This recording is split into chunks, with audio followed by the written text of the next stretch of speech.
our Toronto studios, this is the Muslim News on Muslim Network TV. Assalamu alaikum, I'm Zahra Syed. Our top story tonight.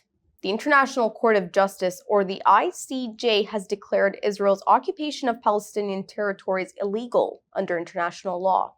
The court has called for the evacuation of all Israeli settlements, dismantling of walls, and the return of displaced Palestinians to their homes.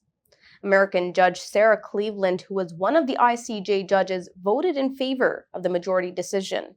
The court's verdict, though non-binding, carries significant legal and moral weight, potentially increasing international pressure on Israel. The ICJ affirmed that the West Bank, East Jerusalem, and Gaza constitute a single unit under international law. The court dismissed Israel's argument that it no longer occupies Gaza, following Israel's 2005 disengagement. This advisory opinion follows a 2004 ICJ ruling declaring the construction of Israel's wall in occupied Palestine illegal. The ICJ also referenced a separate case brought by South Africa last year, accusing Israel of genocide in Gaza. In January, the court ordered Israel to prevent genocidal acts and facilitate humanitarian aid to Gaza amid ongoing criticisms of Israel's aid restrictions to Palestinians. This ruling is expected to further impact Israel's international standing and legitimacy concerning its control over Palestinian territories. By 11 votes to 4, is of the opinion that the State of Israel's continued presence in the occupied territory is unlawful. The Palestinian people have been subjugated to injustice, to violence, to discrimination, to all forms of discrimination for over 76 years. And they have been waiting for partial justice, not to expect full justice. And we have waited for this moment. I believe this moment is historic because it responds to the expectations, to the needs of the Palestinian people. Israelis in the West Bank, Palestine, are escalating attacks against 120 Palestinian families living in rural Jericho, denying them water. The families are being prevented from accessing the Outage water source and watering their livestock. An Israeli settler illegally established a settlement near the Outage water source approximately 3 months ago. Local Palestinians report that the illegal settlers have seized the area and are blocking their access to water in an effort to displace them. The area's local leader, Mohammed Rashid, told Anadolu News Agency that the Palestinian families who rely entirely on livestock for their livelihood are deeply concerned about their land and water resources. He stressed that the Israeli army and police empower the Israeli settlers in their attacks. The Outage is one of the most important water sources in the eastern Jordan Valley in the West Bank. It is also a popular tourism spot during the summer months due to its abundant water. 2 Palestinian brothers are making prosthetic limbs using plastic water pipes for amputees in Gaza due to the critical shortage of medical resources in Palestine. Salah and Abdullah Salmi initiated a project named Mu'taz and Salah. It aims to provide makeshift prosthetic limbs using water pipes and woods. Abdullah Salmi previously worked at a prosthetic center before Israel's war in Gaza began last October. He started the project to support those in need. Palestinian amputee Mohammed al-Takruri, who is war-injured, expressed his gratitude to people helping the initiative. He said due to Israel's blockade of food, medical supplies, and humanitarian aid, as well as his inability to leave Gaza for medical treatment, he had no opportunity to get a prosthetic limb and resume his job. The U.S. has reaffirmed its dedication to a 2-state solution for the issue of Israel's occupation of Palestine. This follows a decisive resolution in the Israeli Knesset against Palestinian statehood. It was approved by a vote of 68-9 and rejects the establishment of a Palestinian state, citing security concerns and potential instability. In February, the Knesset also voted to unilaterally reject the recognition of a Palestinian state. State Department Deputy Spokesman Vedant Patel emphasized that the U.S. remains committed to advancing peace through a 2-state solution.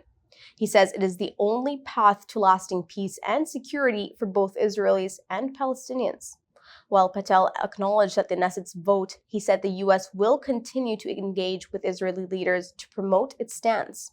Israeli Prime Minister Benjamin Netanyahu is set to meet with President Joe Biden in Washington on Sunday. Donald Trump's vice presidential nominee, J.D. Vance, has drawn criticism for describing the UK as a potential Islamist country that has nuclear weapons under a Labour government. Vance, who is a junior senator from Ohio, made the remarks at a national conservatism conference. He has suggested that with Labour's recent electoral success earlier this month, the UK could be another Islamic country to have nuclear capability. Trump is known for his 2017 Muslim ban and for routinely denigrating Muslim countries. The UK's ruling Labour has sharply rejected Vance's comments, with Deputy Prime Minister Angela Rayner calling them baseless. She emphasized Labour's commitment to representing all communities in the UK and collaborating with international allies. 6 days after surviving an assassination attempt, Donald Trump accepted the Republican nomination at the GOP National Convention in Milwaukee. Despite opening with calls for unity, Trump's speech soon reverted to familiar rhetoric. His 90-minute address, the longest in modern history, denounced undocumented immigration, what he called political witch hunts and election fraud. Trump described the influx of undocumented immigrants as an invasion. This is a claim that has also been refuted by studies indicating lower crime rates amongst undocumented immigrants compared to native-born U.S. citizens. Trump also accused other countries of treating America like a dumping ground for criminals and insane asylum patients. Biden may announce re-election withdrawal this weekend. Details come after the break. Stay tuned and we'll be right back.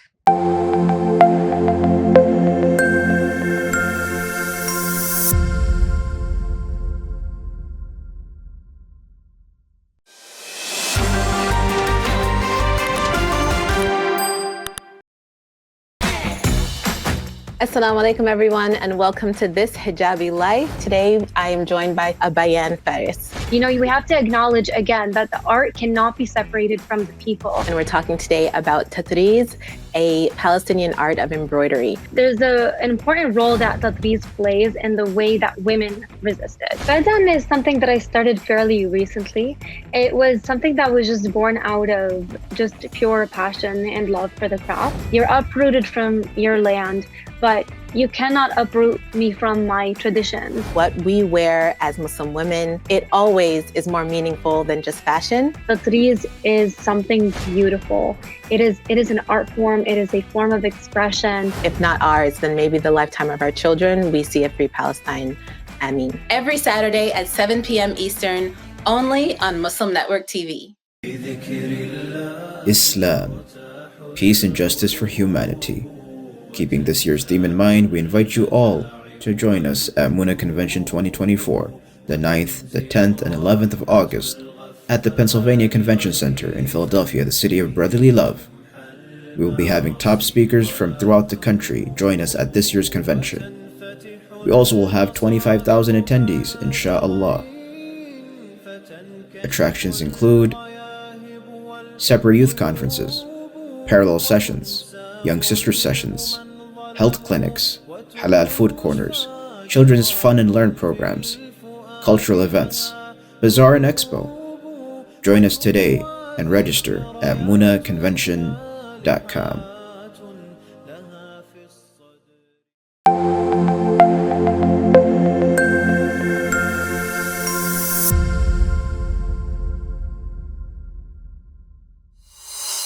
Welcome back. President Joe Biden could announce his withdrawal from the 2024 race as early as this weekend, news website Axios reports.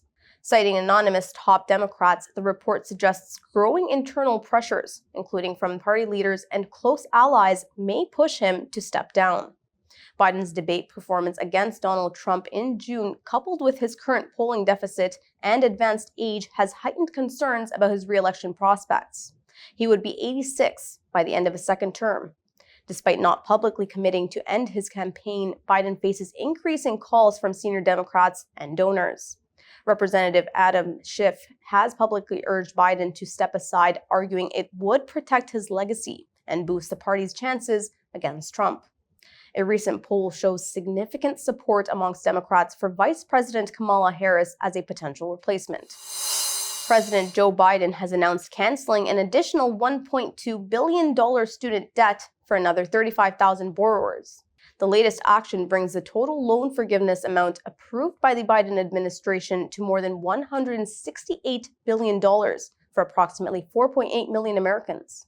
Biden stressed that higher education is a ticket to the middle class, not a barrier to opportunity. The Public Service Loan Forgiveness Program, which was signed into law by President George Washington Bush in 2007, aims to provide indebted professionals a way out of their federal student loan debt burden by working full-time in public service. As heatwaves scorch the U.S., low-income Americans face a growing risk of power shutoffs due to unpaid utility bills worsened by inadequate state protections. A new report from the Center for Energy Poverty and Climate and the National Energy Assistance Directors Association highlights the issue. It notes that as many as 31 states lack summer shutoff protections. With over 100 million Americans under heat advisories, the report calls for increased federal funding to address the crisis.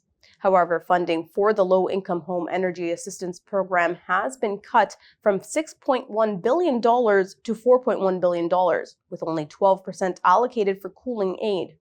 Republicans in the House of Representatives initiated the cut. The report also reveals that disconnection rates remain high, particularly in the South, where utility monopolies and rate hikes contribute to the problem. Advocates are urging restoration of funding to prevent further hardship. Power shutoffs in the summer are common across much of the United States. Energy and security researchers Sonia Carley and David Konisky say that 1 in 4 Americans faces energy insecurity, a figure that has not improved in the last decade. Hundreds gathered in Staten Island, New York this week to mark the 10th anniversary of Eric Garner's death with a powerful march. Garner's final words, "I can't breathe," have become a rallying cry in the fight against police brutality. Garner died on July 17, 2014, after being placed in a banned chokehold by New York police officer Daniel Pantaleo. Despite widespread protests and the rise of the Black Lives Matter movement, Pantaleo was fired in 2019 but never charged. Garner's mother, Gwen Carr, stressed the importance of removing bad apples from the police force as she remembered her son. New York has since implemented body cameras and passed the Eric Garner Anti-Chokehold Act. The march, organized by the ERIC Initiative Foundation, included a tribute with chants and signs reflecting a continued call for justice and accountability. Garner's family received a $5.9 million settlement from New York City, but continued to seek justice through a judicial inquiry aimed at examining police conduct. Alvin Bragg, a civil rights lawyer who represented Garner's family and is now the Manhattan District Attorney, expressed admiration for the family's resilience. A massive global Microsoft outage is causing significant disruptions across various sectors, from aviation to banking. In Australia, it has disrupted news broadcasts, supermarket checkouts, and police systems. Melbourne Airport reports that check-ins have been affected, while Virgin Australia has grounded all flights at Sydney Airport. In Europe, the London Stock Exchange and several airports, including Berlin, Brandenburg, and Zurich, have reported severe disruptions. U.S. airlines Delta, United, and American Airlines were grounded due to communication issues. As well, 911 emergency services in multiple states have been hit. Millions of Windows users are globally experiencing what has been called the blue screen of death, which is an error screen indicating a system crash. Microsoft is investigating the issue. Experts say the widespread impact underscores the critical reliance on Microsoft's services and the urgent need for a swift resolution. That's all from our Toronto studios tonight. Thank you for tuning in. You can subscribe to our YouTube channel and hit the bell icon for the latest updates. Your support is needed more than ever to continue our mission of providing informative, educational, and inspiring content to Muslims in North America and around the world. Donate now by visiting muslimnetwork.tv/donate. For more content, keep watching Muslim Network TV or visit muslimnetwork.tv. Assalamu alaikum and good night.